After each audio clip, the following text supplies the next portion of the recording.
자, 첫 번째 이슈부터 이야기 나눠보도록 하겠습니다. 먼저 국제유가는 지속해서 지금 상승이 나오고 있음에도 불구하고 정유주들이 계속해서 약세를 보여주고 있습니다. 이유가 또 어떤 건지도 이야기 나눠볼 거고요. 지금 이제 2분기가 시작이 됐기 때문에 2분기에는 정유주들은 어떻게 투자 전략을 세워봐야 하는지도 두 분과 한번 짚어보도록 하겠습니다. 자, 우선 여승재 전문위원부터 정유주들 오늘 흐름 어떻게 보셨는지 한 말씀 해주실까요? 네, 오늘 뭐 정유주들 중에서도 뭐 정유화학주들 종목들이 같은 업종 내에서 뭐 같이 움직이는 주가 흐름보다는 개별적으로 좀 종목들의 주가 흐름이 좀 엇갈리고 있다라는 부분을 좀 강조해서 말씀을 드리고 싶은데요. 자, 그런 부분들은 이제 국제 유가 동향 그리고 업황에 대한 이해도가 어느 정도 좀 바탕이 돼 있어야 또 정유주라든지 화학주들 좀 투자를 하시는 데 도움이 되실 것 같은데, 사실 개인 투자자분들이 이 정유 업황이라든지 화학 또 에틸렌 계열, 비에틸렌 계열 이런 업황에 대해서 분석을 하시기가 굉장히 어려운 쪽 섹터거든요. 근데 제가 이제 좀 설명을 드리자면요. 이 오페크 이제 3월 산유량이 이제 4년 내 최저 수준이다라는 이제 결과가 발표가 됐습니다. 오페크의 산유량이 1일 3,040만 배럴로 전월보다 한 28만 배럴 감소한 결과를 나타냈는데, 자, 이것이 반도체도 마찬가지고 국제 유가도 마찬가지예요. 수요와 공급이죠. 어차피 결국 궁극적으로는 수요와 공급이 영향을 주는 부분인데, 오페크에서의 이 산유량 감소, 이 부분이 감산 이행률의 135%에 이르고 있다라는 부분을 시사하고 있거든요. 그 부분은 무엇일까요?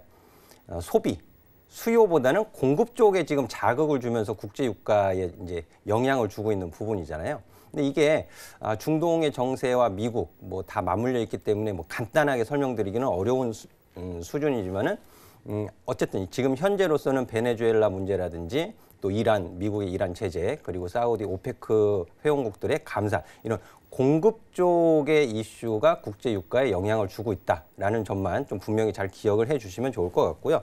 그리고 제가 전망하는 쪽으로는 이제 장기적으로 정유 사업 쪽은 좀 성장이 둔화될 것으로 좀 전망을 좀 해드리고 싶습니다.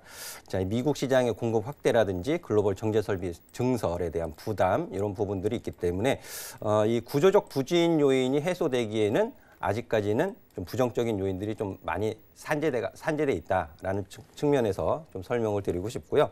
2018년 그리고 2017년 그 상반기 2017년에서 2018년 상반기 수준의 어떤 정제 마진 그런 부분을 기대하기는 조금 당분간 어려울 것이다라고 말씀 좀 드리고 싶고요. 하지만 제 좀 부정적인 의견을 좀 드리고는 있지만은 이런 정유사들이 앞으로의 전망 이런 부분들을 다 잘 알고 있겠죠. 알고 있기 때문에 다른 쪽으로 이제 사업 다각화에 대해서 노력을 하고 있다는 뜻이 되겠죠. 그래서 이제 IMO 2020이라든지 또 사업 다각화 이런 부분들이 또 기대 요인으로 작용을 할 수 있어 보이는데요.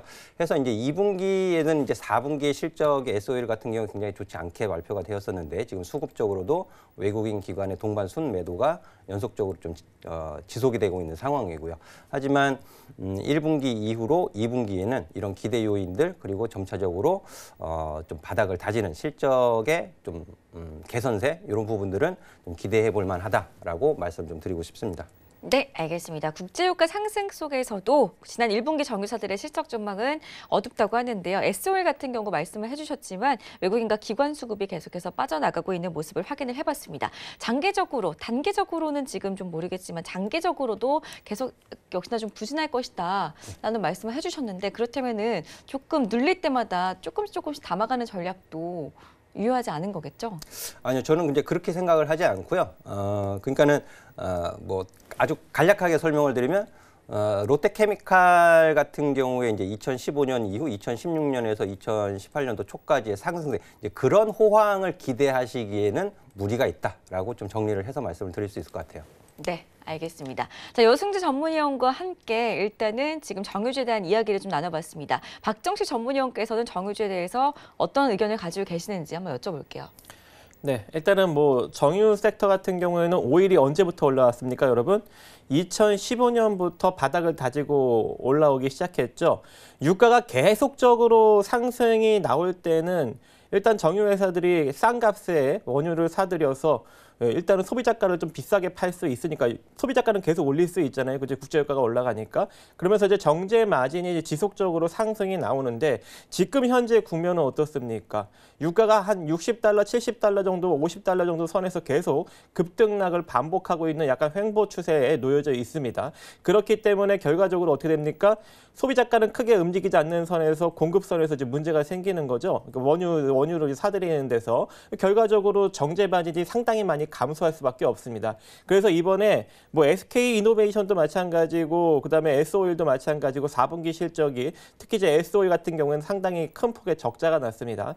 그렇기 때문에 지금 정유 회사들이 하락이 나오고 있고 지금 현재 이 실적 둔화는 매출은 크게 상승했어요. 근데 마진이 이제 줄어들면서 이제 적자가 나기 시작하는 건데 이것은 이제 쉽사리 지금 이 실적을 다시 또 긍정적으로 탈바꿈시키기에는 어렵다고 보여집니다. 그래서 일정 부분 좀 기간 조정을 받을 수밖에 없는 그런 실정이고 만약에 이제 시장까지 둔화가 된다면 추가적인 하락력도 나올 수 있고 이미 2014년 저점을 다지고 2018년까지 상승력이 나왔기 때문에 이미 긴 시간 동안 상승력이 나왔어요. 지금 여기서는 이제 일정 부분 기간 조정을 받을 수밖에 없는 그런 국면인 거죠. 그래서 정유주들은 조금 조심스럽게 트레이딩 관점으로 접근하셨으면 좋겠습니다. 알겠습니다. 정유주에 대한 박정식 전문위원의 의견 함께 하셨습니다. 참고 잘 하셨으면 좋겠고요. 다음 두 번째 이슈 함께 또 확인을 해보도록 하겠습니다. 황우석 박사 복귀설에 힘입어서 제약바이오 업종들이 급등하는 모습을 보여줬습니다. 수혜주들 찾기에 나선 모습인데요. 일단은 인보사 사태에도 불구하고 코롱그룹주들 이외에는 오늘 시장 봤더니 제약바이오 업종들 크게 영향을 받지는 않는 모습이었습니다. 오늘 오히려 시장에서 제약주들이 시장을 좀 이끄는 모습을 보여줬는데요. 삼성바이오로직스 그리고 셀트리온 모두 다 개별적인 이슈로 오늘 좀 오르긴 했는데 앞으로 황우석 박사 복귀설과 관련해서 또 개별적으로 어떤 종목들 눈여겨봐야 하는지 제약업종 중에서 어떤 종목들을 지금 보고 계시는지 여승재 전문위원부터 한 말씀 해주실까요? 사실 지금 저는 이제 2017년도하고 2018년도 초까지만 해도 이제 삼성바이오로직스를 가장 최선주로 말씀드린 이후에 이제 이슈가 생겼었죠. 이제 그 이후로는 이제 제약바이오주에서는 특별히 특히 강조해서 드리고 있는 종목은 없는데요. 지금 이제 황우석 박사 복귀 이런 수혜주 옥석 가리기 이런 부분들이 이제 간간히 언론에 좀 노출이 되는 것이 보여지고 있는데, 자, 제안은 이제 정리해서 말씀을 드리면은 개별 이슈다라고 좀 말씀을 드리고 싶고 제약 바이오에 미치는 영향은 좀 제한적일 것이다라고 전망을 좀 해드리고 싶습니다. 그리고 뉴스 내용을 좀 살펴보니까는요, 바이오업계 관계자가 황 박사의 이번 귀국으로 국내 줄기세포 연구가 활성화되는 신호탄이 될 것이다. 뭐 이런 발언을 했다라는 부분을 인용을 해서 보도를 하고 있는 것이 보였었는데, 저는 개인적으로 이래요. 그 바이오업계 관계자가 누구인지도 모를 뿐더러 누구인지 모르는 사람 말을 믿고 투자를 하는 것은 굉장한 리스크를 짊어지고 투자를 하는 결과를 초래할 수가 있겠죠. 해서 뉴스에 너무 빠져들지 않으셨으면 더 좋겠다라는 말씀을 드리고 싶고요. 그리고 이제 줄기세포 관련된 부분들, 이런 부분들은 이제 현실을 좀 말씀을 드려보고 싶은데요. 줄기세포 치료제가 이제 2014년 이후 판매 허가가 지금 전무한 상태입니다. 이제 얼마 전에 파미셀 같은 경우에 반려 그런 이슈가 생기면서 주가의 급락을 초래하는 그런 흐름도 나타났었던 것을 기억하실 텐데요. 2014년도 이제 코아스템 루게릭병에 쓰이는 줄기세포 치료제 뉴로타나죠. 이 판매 허가를 받은 것을 끝으로 새롭게 판매 허가 받은 줄기세포 치료제가 이제 전무한 상태가 현실인데, 자, 우리나라 바이오 기술력이 떨어지는 것이 아니고 내부적인 문제가 있는 부분이죠. 일본에 비해서도 이 업계, 줄기세포 치료제라든지 바이오 업계에 있는 사람들은 업계 관련자들이 좀 열악한 환경이다라는 부분을 토로하는 것이 많이 눈에 보이는데, 이 기술 평가 부분에서 결코 실력이 없는 것은 아닙니다. 미국 기준 대비해서 한 86.9% 수준으로 높은 기술력을 보유하고 있는 것은 사실이거든요. 하지만 이 조건부 판매 허가 제도가 좀 무용지물이 되는 거 아니냐 이런 우려감이 있는데, 최근에 이제 첨단 재생 바이오 의약품법 이것이 이제 보건복지위 통과 이슈가 있었죠. 하지만 최근에는 좀 시들해진 것을 좀 확인도 하실 수 있을 것 같은데요. 앞으로 이제 그 본안에 이제 상정이 되는지 이런 부분들까지 좀 확인을 해 보실 필요가 있겠고요. 또 이 강스텐 바이오텍이라든지 또 메디포스트 이런 기업들의 가지고 있는 모멘텀 이런 부분들도 한번 관심 가지고 보시면은 또 기술적인 트레이딩 구간을 충분히 또 제공될 수 있지 않겠는가 이렇게 말씀을 드리고 싶습니다. 네, 알겠습니다. 제약업종 중에 한 두 가지 종목 꼽아주셨네요. 메디포스트와 강스텐바이오텍 눈여겨보자라고 하셨는데요. 일단은 전략, 좀 가격 전략 세우고 싶으신 분들은 혹은 보유하신 분들 역시나 저희가 2부에서 상담 함께 하고 있으니까요. 샵 4989 혹은 023153의 2611번, 2612번 그리고 우리 두 전문위원분의 카카오톡 오픈 채팅만 활용하셔가지고 지금부터 궁금한 내용들 남겨주셔도 좋을 것 같습니다. 다음으로는 박정식 전문위원께서는 황우석 박사 관련해가지고 살펴볼 만한 제약업종 좀 수혜를 볼 만한 업종들 어떤 거 있는지 생각을 해보셨나요? 제가 보니까 네. 좀 잡을 만한 게 없더라고요.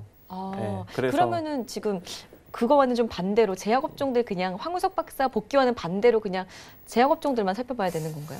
제약 바이오 섹터 같은 경우 저는 별로 좋아하지 않습니다. 왜냐하면 2010 언제부터 부각받았죠? 2014년, 그죠? 2014년부터 2015년, 2016년, 2017년, 2018년까지 제약 바이오 섹터가 상당히 오랜 기간 부각을 받았거든요. 근데 지금 여기서 이미 자기 자산 가치 대비 상당히 많이 고평가된 제약 바이오주들이 여기서 상승이 나온다 한들 얼마나 더 나오겠습니까? 지금은 기업들의 실적이 어떻게 되는 시기입니까? 둔화되는 시기이죠. 여러분, 그동안 2018년 초기까지는 시장이 어떤 시장이었어요? 대세 상승 국면의 시장이었단 말이죠. 그럼 여러분들이 투자했던 2014년도부터 2018년도까지는 제약 바이오들이 한참 이슈였으니까 여러분들이 재무 구조를 굳이 열어보지 않아도 그냥 날아갔던 시기였습니다. 지금은 이제 그 재무 구조를 열어보고 내가 진짜 이 기업을 투자해야 되는지 말아야 되는지 끌고 가야 판단을 해야 되는 그런 시기입니다. 왜냐하면 이제는 시장이 꺾이고 있고 기업들의 실적도 둔화가 되고 있기 때문에 그동안 강세장에서 인기를 끌었던 섹터는 결과적으로 죽을 수밖에 없습니다. 그래서 뭐 황우석 박사가 지금 뭐 홈센터 관련 무슨 또 여러 이제 기업인들과 이제 미팅을 좀 여의도에서 가졌다고 관련주들이 조금 상승이 나오는 것 같은데 그런 종목들 결과적으로 잠깐 반등 나오고 크게 가지 못합니다. 그래서 이 관련주들을 여러분들이 노리려고 하지 마시고 그냥 지금 현재 긍정적으로 상승이 나오는 IT 관련주들이나 아니면 반도체 관련 그리고 또 뭐 자동차 뭐 부품주들 좀 이런 데 좀 실적이 좀 건실한 저평가 이런 종목들이 좀 많이 상승력이 나오지 않습니까? 오늘도 급등력이 나왔던 종목들 중에 반도체 쪽 그리고 IT 쪽이 상당 부분 포진돼 있습니다. 그런 좋은 종목들을 냅두고 왜 IT 이런 종목에 이슈 종목에 투자를 하십니까? 실적이 진짜 좋지도 않고 자산 가치도 좋지 않고 흑자도 내지 못하고 결과적으로 진짜 신성장 기업만 아니면 상장 폐지 주르륵 당하는 그런 기업들밖에 없습니다. 더 이상 이쪽에 눈여겨보지 마시기 바라겠습니다.